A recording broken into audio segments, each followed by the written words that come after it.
Bonjour à toutes et à tous. Avec vous, le professeur Fatem Zahra Achour. Alors, toujours dans le cadre des différentes méthodes d'évaluation des sorties de stock, cette séquence sera dédiée à la présentation de la deuxième méthode d'évaluation des sorties de stock, à savoir la méthode du coût moyen unitaire pondéré, mais cette fois-ci après chaque entrée. Alors, je rappelle que la comptabilité analytique nous fournit différentes méthodes pour évaluer les sorties du stock. Alors, pourquoi je précise les sorties du stock? Puisqu'en fait, l'évaluation des entrées des stocks est toujours faite au même coût. C'est soit le coût d'achat lorsqu'il s'agit d'une matière première, soit le coût de production lorsqu'il s'agit d'un produit fini. Alors, on a vu dans une séquence précédente que l'évaluation des sorties de stock se faisait grâce à une méthode qui s'appelle le coût moyen unitaire pondéré de fin de période. Alors aujourd'hui, on va voir une deuxième méthode qui s'intitule aussi coût moyen unitaire pondéré, mais cette fois-ci après chaque entrée.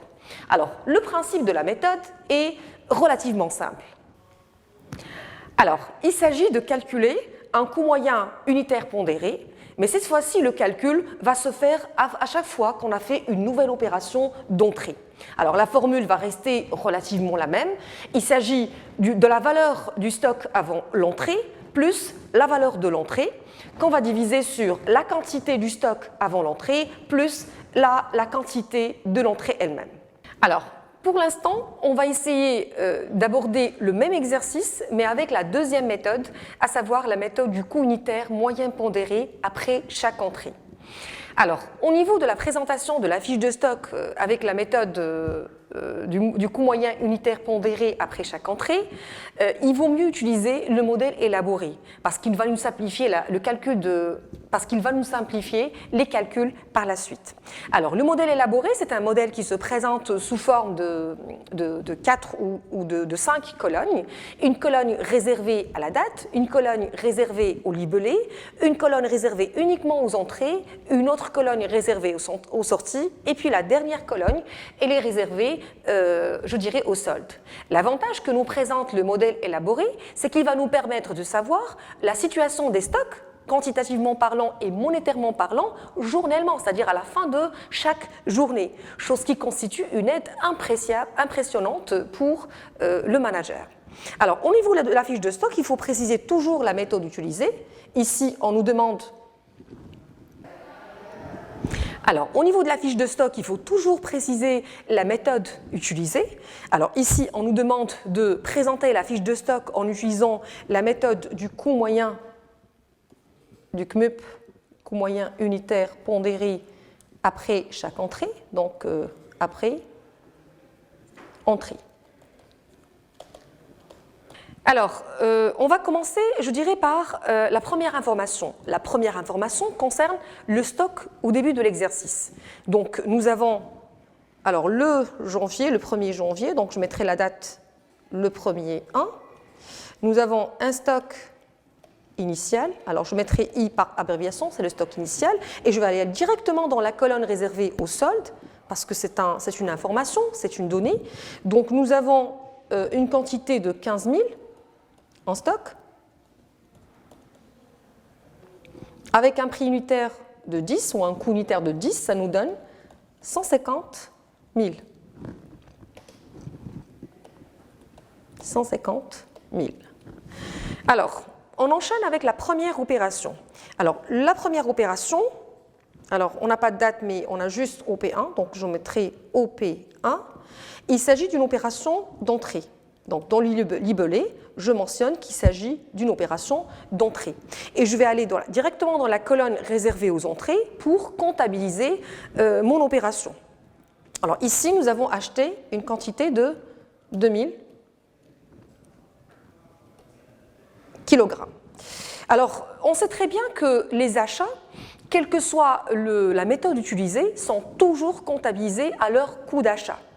Alors, puisqu'il s'agit d'un exercice qu'on a déjà, dans l'application précédente, on a déjà calculé le coût d'achat, je n'ai pas voulu refaire les calculs, donc je les ai notés pour vous, mais le principe, il demeure le même.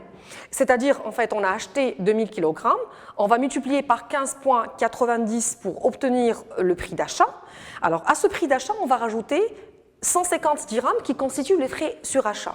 Donc 2000 kg nous ont fait supporter un coût d'achat global de 31 950. C'est ce coût que je vais reporter sur ma fiche de stock. Donc 2000 nous ont fait supporter 31 950 et je reporte sur ma fiche de stock. Et je vais aller directement au solde, à la colonne réservée au solde, pour calculer le solde à la fin de la journée de l'opération numéro 1. Alors, au niveau du solde, on avait en stock, avant cette date-là, avant OP1, on avait en stock 15 000 quantités, 15 000 kg. Et on a acheté 2000 kg. On sait très bien que l'achat, elle fait augmenter l'avoir en stock. Donc 15 000 plus 2000, ça nous fait 17 000. C'est ce que je vais reporter directement, la même lignée, la même date, je vais reporter 17 000. La même chose, le même principe pour la valeur. Regardez, on est dans la même journée. Alors, on avait un stock d'une valeur de 150 000. On a acheté une quantité d'une valeur de 31 950. Alors, ça nous fait un montant, ou plutôt un stock, d'une valeur globale de 181 950. Alors, il s'agit d'une opération d'entrée. Et le principe de la méthode veut qu'après chaque opération d'entrée, on doit calculer le coût moyen unitaire pondéré, qui est égal à la valeur du stock initial, le stock d'entrée avant l'entrée, plus la valeur de l'entrée elle-même, c'est-à-dire 150 000 plus 31 950, c'est-à-dire 181 950 in fine, que je vais diviser sur la quantité du stock avant entrée, c'est-à-dire 15 000, plus la quantité de l'entrée elle-même, c'est-à-dire 2000. Autrement dit, je vais faire le rapport entre 181 950, je vais diviser sur 17 000. Alors, ça va me donner un coût unitaire de 10,70. Alors, ce 10,70 constitue mon premier coût moyen unitaire pondéré selon la méthode du coût moyen unitaire pondéré après chaque entrée. Alors, je continue. L'opération numéro 2. Alors, ici, je vais mentionner qu'il s'agit de l'opération numéro 2. L'opération numéro 2, il s'agit bel et bien d'une opération. Opération 2, c'est une sortie. Alors, une sortie. Donc, sortie. Alors, sortie, je vais aller directement dans la colonne réservée aux sorties. Alors, c'est une sortie de 1200. 1200 kg. À quel coût je vais évaluer et je vais enregistrer et comptabiliser ces 1200? Je vais les comptabiliser au coût moyen unitaire pondéré que je viens de calculer à l'instant même, c'est-à-dire à 10,70. Parce que c'est le dernier coût moyen unitaire pondéré supporté par l'entreprise. Et on a dit qu'avec le coût moyen unitaire pondéré, alors les éléments, ils perdent, les éléments en stock, ils perdent leur valeur unitaire et ils vont épouser cette valeur, il y a la valeur du coût moyen unitaire pondéré. Alors, chose qui va nous donner un montant total des sorties de 181 950. Non, chose qui va nous donner une sortie de, alors chose qui va nous donner une sortie de 12 840. Non. Alors, chose qui va nous donner un montant total de 12 840. Donc, je note ici, 12 840. Alors, une fois l'opération de sortie est enregistrée, je dois automatiquement, directement, calculer le stock, la situation des stocks. Alors, on avait un stock, avant l'opération numéro 2, on avait un stock d'une quantité qui compte une quantité de 17 000. On a fait une sortie de 1200. On sait très bien que la sortie, elle fait baisser la valeur des éléments, la valeur et la quantité, c'est-à-dire l'avoir en stock. Donc, je prends 17 000 moins 1200, ça nous fait un montant de 15 800. Donc, je mettrai ici 15 800. Le même principe, on va l'appliquer pour la valeur. Avant l'opération numéro 2, j'avais un stock de 181 950. J'ai consommé l'équivalent de 12 840. Alors, ça me fait une valeur la valeur des éléments en stock, ça me fait 169 110. Alors, s'il vous plaît, ici, ce n'est pas la peine de calculer le coût unitaire. Pourquoi? Parce que ce n'est pas une opération d'entrée, c'est une opération de sortie. Donc, à chaque fois qu'il y a une opération de sortie, on ne fait rien du tout, c'est-à-dire on ne calcule pas le coût unitaire, mais après chaque opération d'entrée, par respect au principe de la méthode, on doit calculer le coût moyen unitaire pondéré. Donc, je passe à l'opération numéro 3. Alors, OP3. Alors, justement, l'opération 3, c'est une opération d'entrée. Alors, j'enregistre dans le libellé entrée et je vais aller directement dans la colonne des entrées. Je vais enregistrer l'entrée. Alors là, encore une fois, on a déjà effectué les calculs dans l'application précédente.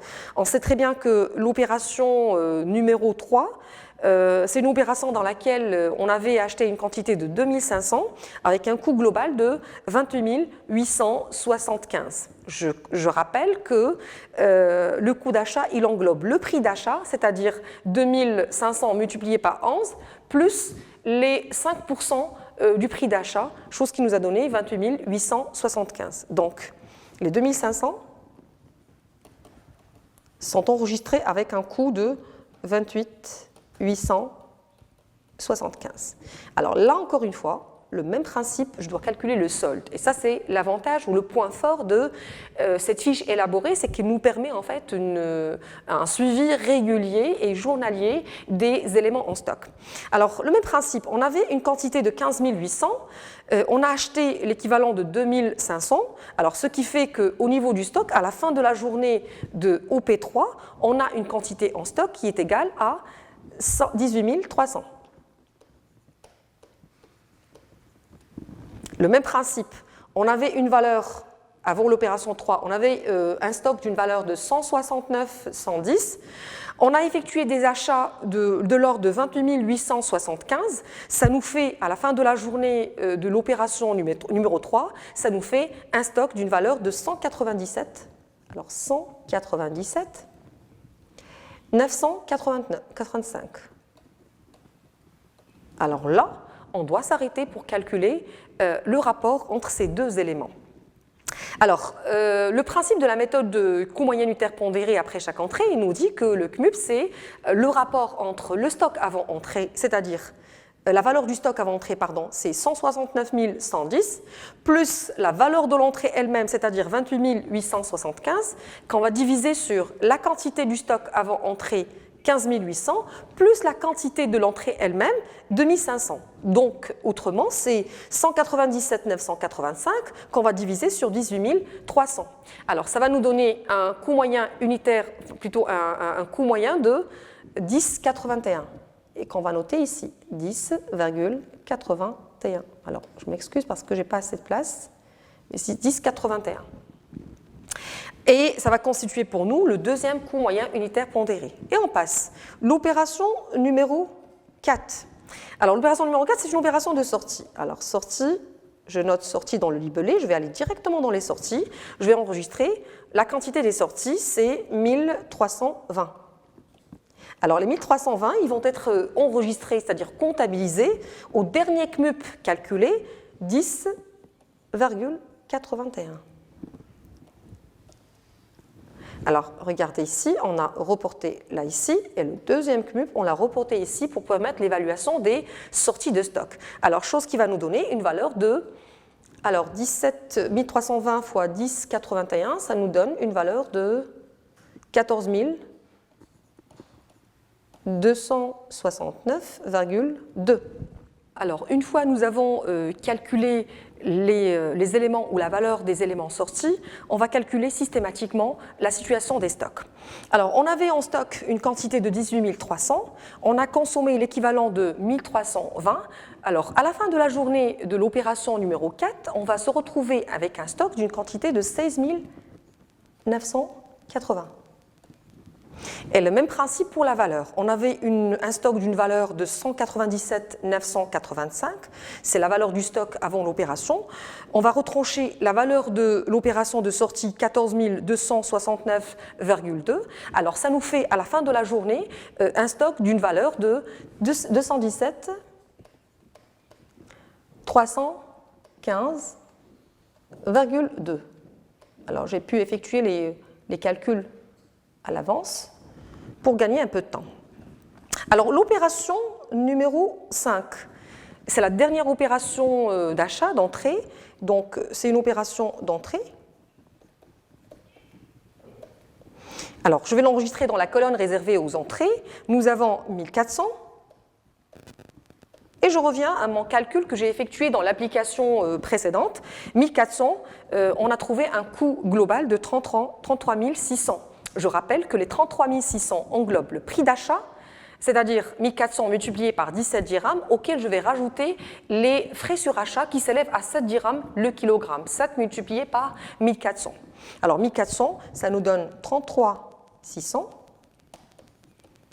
Et je vais, la même chose, systématiquement, calculer le solde, ou plutôt le stock, à la fin de la journée numéro 5. Alors 16 980 plus 1400, ça nous fait un stock d'une quantité globale de 18 980. Alors voilà. Et la même chose pour la valeur, on avait un stock d'une valeur de 217 315.2, on avait acheté l'équivalent de 33 600. Alors le même principe. On avait un stock d'une valeur de 187 985.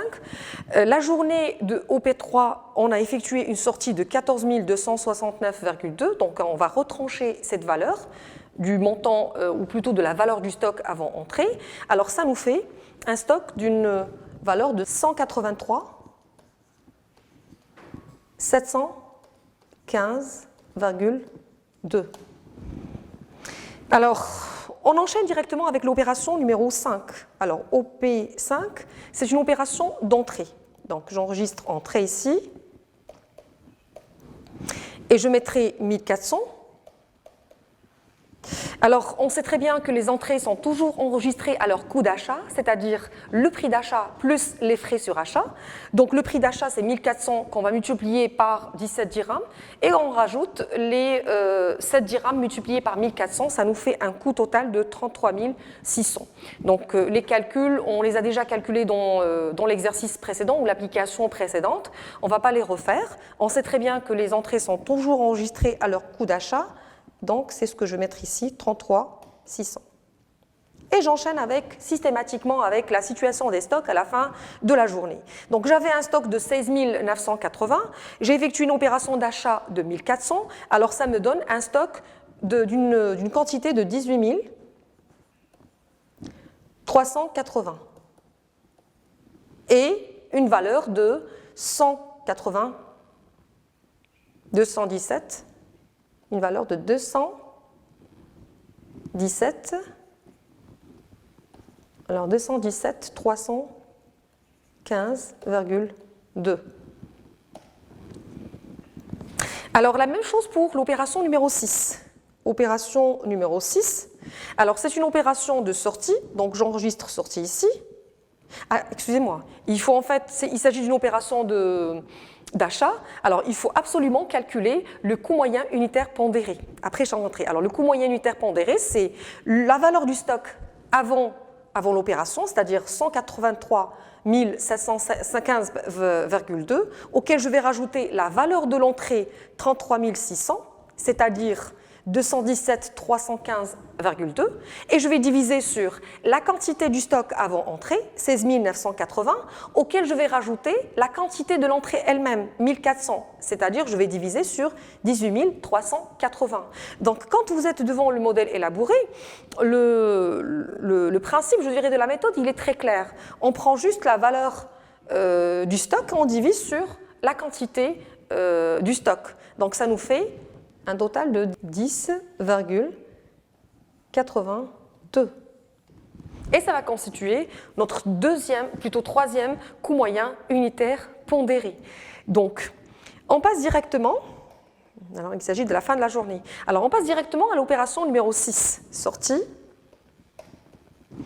Alors la sortie numéro 6, je vais aller directement à la colonne réservée aux sorties. J'ai une sortie de 1400.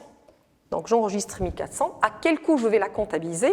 Alors bien sûr, je vais la comptabiliser au dernier coût moyen unitaire pondéré supporté, c'est-à-dire 10,82. Donc je mettrai ici 10,82 Donc je répète, c'est le troisième et dernier coût moyen unitaire pondéré. Alors ça me donne une valeur d'une sortie de 33 600, plutôt de 16 548, c'est bien ça. Et je vais calculer la situation des stocks à la fin de la journée.